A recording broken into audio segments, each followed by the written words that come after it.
Hello friends, welcome to my channel Zoology Made Easy by Dr. Rupali. So in the previous lecture we discussed the various characteristics of the invertebrates. Today we are going to start with the very first phylum of the invertebrate series, the Poriferans. So let's start.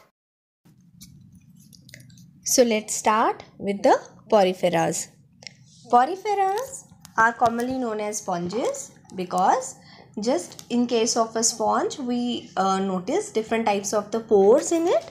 Similarly, the body of the poriferas also bear a lot of pores, due to which these animals are also known as pore bearing animals. If we look into the general characteristics of these animals are reported to be the first animals which has descended from the common evolutionary tree and are the first multicellular animals. The number of the species of these animals vary between 5,000 to 10,000 number, and they show a simple mode of organization, that is the cellular mode of organization. As far as the habit and habitat of these animals are concerned, they are sessile and generally marine. However, most of the forms are also found in freshwater. The body symmetry can be of two types, radial and asymmetrical. Radial, in which the body is divisible into two identical halves, and asymmetrical, where the body is not divisible into two identical halves.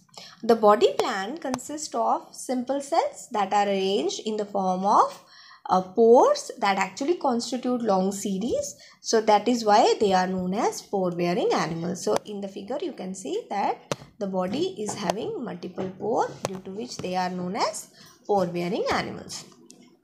The feeding mechanism in these animals is very unique, and they are known as filter feeders or suspension feeders. Why? Because they capture food particles which are suspended in the water. As far as the germ layers are concerned, they are diploblastic in nature and contains only two germ layers, endo and ecto. Because they do not have the third layer, so there the coelom is altogether absent. Other systems like nervous system, respiratory system, circulatory system, these are altogether absent, whereas they can also follow both types of the reproduction strategies, that is through asexual and sexual mechanism. Asexual can take place with the help of budding and fragmentation, and sexual reproduction involves the formation and fusion of the gametes. Now, what makes Porifera unique? These are the three big reasons for the uniqueness of the Porifera. First is the presence of a water canal transport system. Second, the internal genitalious matrix, which we call it as mesophyll, and the internal skeletal is composed of spicules. Right? If you look into the anatomy of a body of a sponge, there is the gelatinous matrix cavity, which is known as mesophyll. Now, these cavity, they result in the formation of internal cavity, which is known as spongocele. The lining of the spongocele contains various types of the cells which are known as kyanocytes. Now, these kyanocytes are the chief cells which actually participate in the process of water canal system. The body bears porocytes, due to which through these pore cells the water manages to enter inside the body of the sponge, and there is another opening which is known as osculum, due to which the water is drawn outside the body of the animal. So these are the main cells that participates in the water canal system. Now, if we talk about the water canal system, it is the distinct features of all the sponges. The body of a sponge is containing different types of the pores, which may be smaller in size, larger in size. The smaller pores through which the body is drawn inside the body of the sponge are known as ostia, and osculum is the pore which is comparatively larger in size and are responsible for the for drawing water outside the body of the sponge. Right? Now, this is the structure of a kyanocyte, which is having a flagellated cell at the collar, which actually forms a collar of such cells, and therefore we also call those cells as collar cells.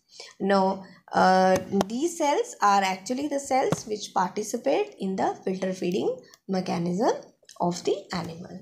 Now, depending upon the complexity and simplicity of the water canal system, we have got three types of the water canal system: asconoid, syconoid, and leuconoid. Asconoid is regarded as the simplest type of the water canal system, which is found in the species like Leucocoelonia. In this water canal system, the porocytes, they open directly into the spongocoel. So here the pores, they open directly inside the internal cavity, that is the spongocoel. While in case of the syconoid, which is found in case of species like Sycon, it is comparatively complex as compared to the asconoid one. Here the sponge wall is infolded in various groups. So there the infolding of the spongocoel can take place. So due to which this complexity, they are showing a little bit complex system of water canal system. Then we have got a third type of the water canal system, that is the leuconoid, which is the most complex system, right? Why it is known as most complex? Because here the spongocoel is divided into small chamber, and every time the water manages to reach each chamber of this spongocoel cavity, right? So here the spongocoel is having multiple chambers. So it is found in the freshwater sponges like Spongilla, right? So Spongilla is showing the complex type of the leuconoid water canal system. Now, how does a canocyte works, and how does actually the water canal system takes place? How does the this animal manages to get the food particle?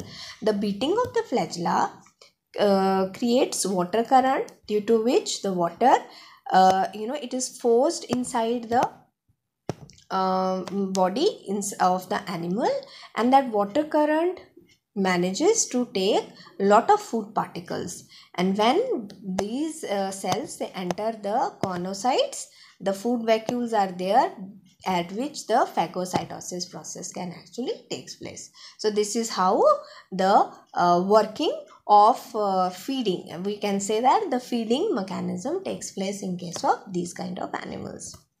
Now we have got the poriferas are divided into three main classes, that is the Calcarea, Hexternellida, and Desmospongia. Calcarea are exclusively marine animals which are solitary and contain calcareous spicules. That is why the name is Calcarea. They show cylindrical shape, and the examples are Sycon and Leucocoelonia.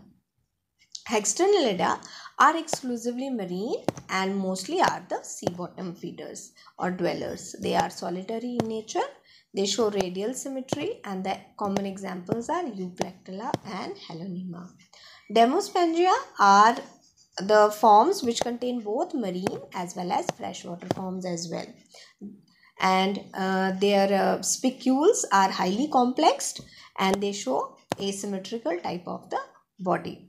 They are irregular, and their canal system is very much complicated. So as seen in case of Spongilla. So leuconoid type of the water canal system is actually a characteristic feature of Demospongia species. So as far as the economic importance of these poriferans are concerned, they provide protective house for the other animals, that is the crustaceans and mollusks, right? They also help in cleaning the water. Nowadays, it is believed that the sponges produce a lot of antibiotic products, right, which are having multiple functions, and researchers are trying to isolate these compounds for fighting various types of the human diseases, right? So they are also having a great medicinal value. For recently, a compound known as cribostanin has been isolated from a marine sponge, and it is known to believe that it has the capacity to kill the penicillin resistant strains of the bacteria called Streptococcus. Moreover, Some of the sponge derived compounds have also been isolated and they are known to have anti-cancer potential. So the sponges can serve in various different ecological bases as well as at medical level also. So this completes the porifera, their general characteristics. I hope you have liked the video. Thank you very much. Please like, share and subscribe my channel. Thank you once again.